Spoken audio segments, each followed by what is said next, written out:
Well, Judgy, it was Claremont and East Fremantle on centre stage today, the biggest stage of the WAFL here at Subiaco Oval, fighting it out for the 2012 Premiership.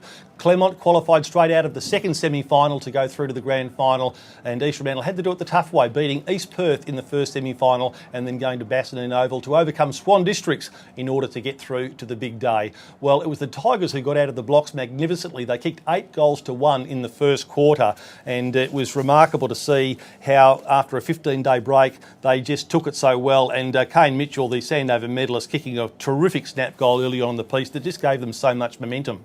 Well, it did. They just had all the ball, Phil, and 14 scoring shots in the first quarter to 2. It looked like game over at quarter time. Well, the margin at the first break was 47 points. You saw Paul Medhurst there buffeted out of position, but he kicked 2 goals in the first quarter, and Ian Richardson, well, he knows where the goals are. He's got a magnificent left foot kick, a bit like Paul Medhurst, and they were both stars in the early part of the first quarter. Richardson kicked a goal and Medhurst 2 in that first term. Well, and also Mitchell got a couple as well. We talk about, during the match, about a couple of mistakes Stephen Dodd did, and that attempt to get the ball across the face of goal resulted in a major there to Tom Lee, and it's a pity for Steve Dodd because he played a pretty stellar game in defence on a very key player. Well, he did. He did a great job on Lee, and incidentally, kicks across the goal and his opponent kicks the goal, so that really hurts you.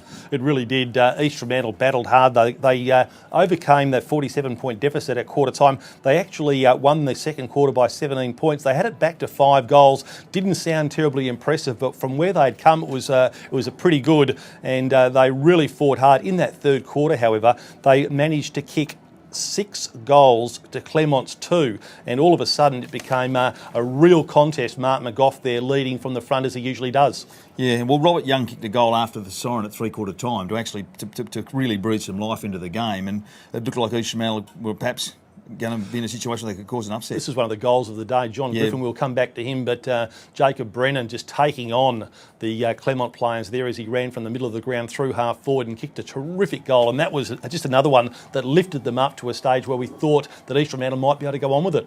Yeah, they did, and look, they were full of energy when that third quarter finished. And but Claremont, to their credit, they did kick a couple of goals in the mid stages of the third quarter, which just was able to keep East Fremantle at arm's length.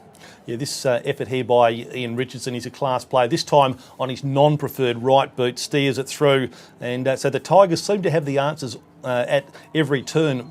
Brennan having his kick blanketed there, and enter Medhurst. Well, he was quite irrepressible, certainly finished up with a very valuable Simpson medal, and you can see the players coming to him then, and it was a great effort by Medhurst with his 6 goals. So this is how the game unfolded. It was Claremont who got out of the blocks magnificently. As Judgy said, 14 scoring shots to 2 in the first quarter. They led by 47 points.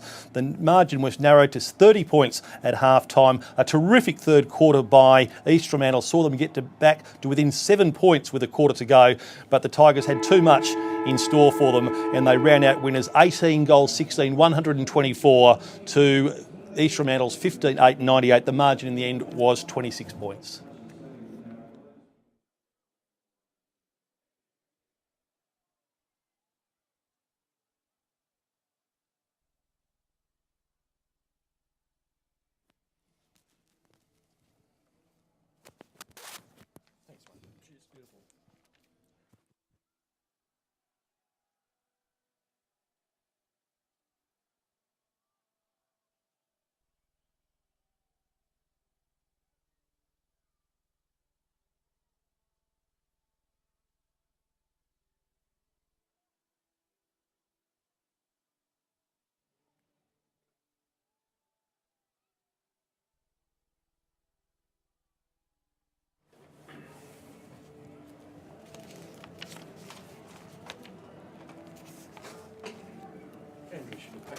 Okay, and are we doing that play of the day?